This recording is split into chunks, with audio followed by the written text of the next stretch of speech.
So here we are on top of the Hartz range, or the Hartz Mountains. Well, actually just below the top. So the top is up there.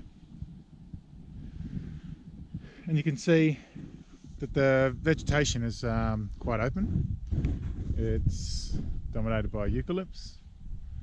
And this low heathy stuff, which is predominantly myrtaceous and proteaceous shrubs. In front of us here is Orites, probably Orites revoluta. A bit of tilapia down there. Another proteaceae. I've seen some agastaches, another proteaceae. This open sclerophyll heath, if you like, as we've come up to about 900 metres, which in Tasmania is round about the climatic tree line. It's pretty variable depending on where you are, which side of mountains, north or south, but we're hitting the tree line here. See sort of upslope, there are some trees behind me, so we're kind of what you would call subalpine vegetation. You can see behind me, I'm pretty sure there's a lake. Lift you up a bit. Now that's Lake Osborne. Just behind that lake, I'm not sure if you can find out, you can see there's a hill just to the right hand side of that lake. Behind it there's another sort of mound with a bit of snow on the left hand side. That's a moraine. Actually the hill in front's a moraine also. They're two moraines that are damming lakes. And those moraines are lumps of rock that are pushed in place by ice by glaciers. So ice forms in certain areas on mountains. As that ice accumulates, it gets heavier and heavier and begins to flow essentially like a really slow river. And just like a river picks up sediment and carries it, ice picks up chunks of rock and forces it out of place and piles it up in locations usually on the side and all around the lobe ice.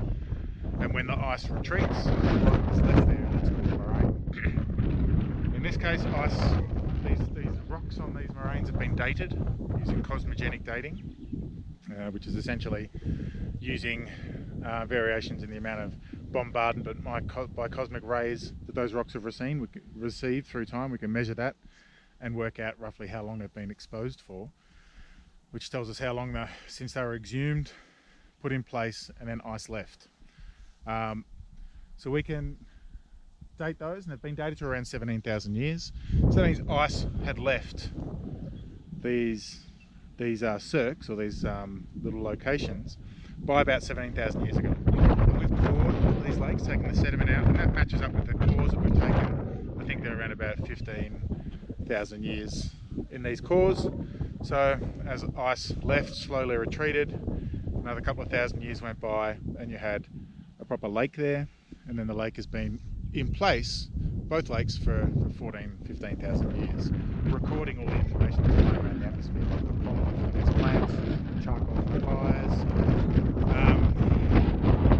mineralogy from the sediments and the rocks around, and how that's related to the amount of soil cover and erosion and all these sorts of things are trapped in the sediments. We take the cores out and reconstruct change through time.